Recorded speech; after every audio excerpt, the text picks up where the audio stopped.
Halo rekan-rekan, selamat datang kembali di channel ini. Video kali ini saya akan membagikan berita terkait dengan pernyataan terbaru dari Menteri Pendayagunaan Aparatur Negara pada saat rapat kerja bersama dengan DPR RI.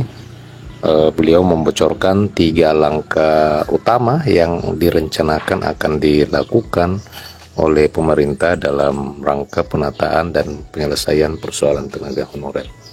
Informasi selengkapnya silakan ditonton secara lengkap agar rekan-rekan sekalian bisa menerima informasi ini secara utuh dan menyeluruh.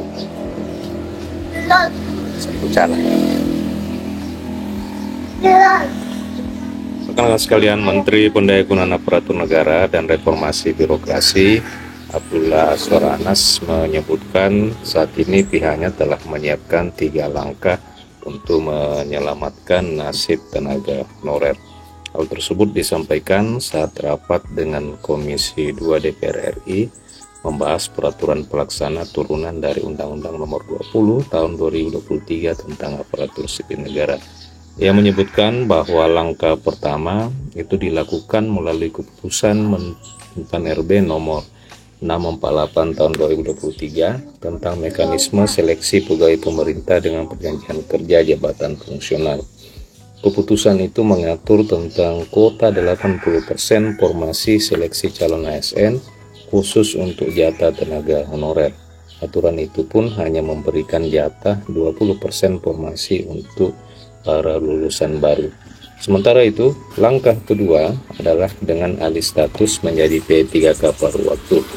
Sebelum diangkat, data tenaga honorer itu nantinya akan divalidasi dan diverifikasi terlebih dahulu oleh Badan Pengawasan Keuangan dan Pembangunan serta Badan Kepegawaian Negara.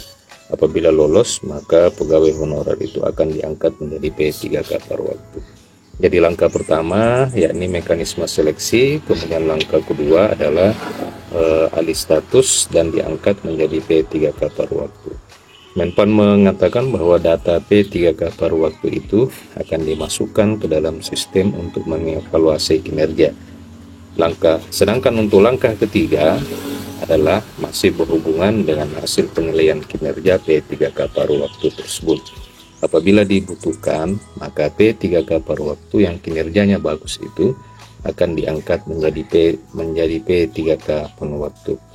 Jika ada kebutuhan dan anggaran, maka P3K paruh waktu ini akan difokuskan mengisi formasi P3K penuh waktu melalui sistem pemeringkatan. Nah, rekan-rekan sekalian, 3 langkah tersebut ini merupakan rencana yang akan dilakukan oleh pemerintah di dalam aturan turunan peraturan pemerintahan tentang manajemen ASN sebagai tindak lanjut dari ditetapkannya Undang-Undang Aparatur Sipil Negara. Anas pun berkata sejak tahun 2021 pemerintah telah melakukan sejumlah cara untuk menyelesaikan persoalan tenaga honorer.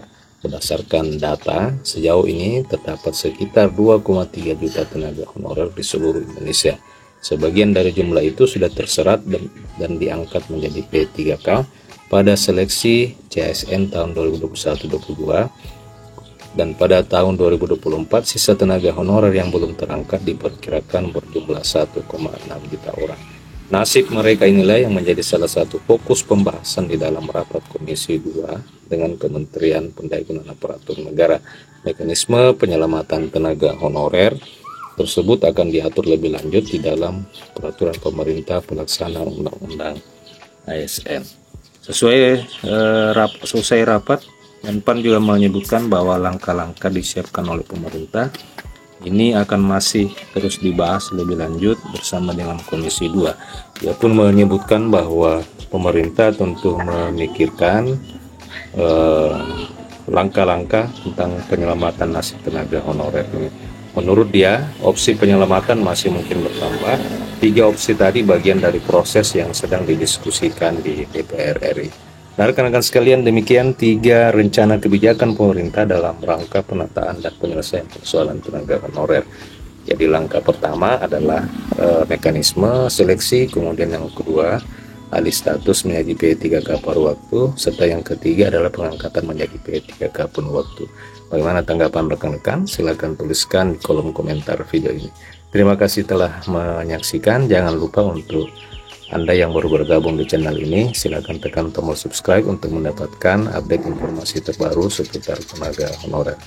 Terima kasih, sampai jumpa di video berikutnya.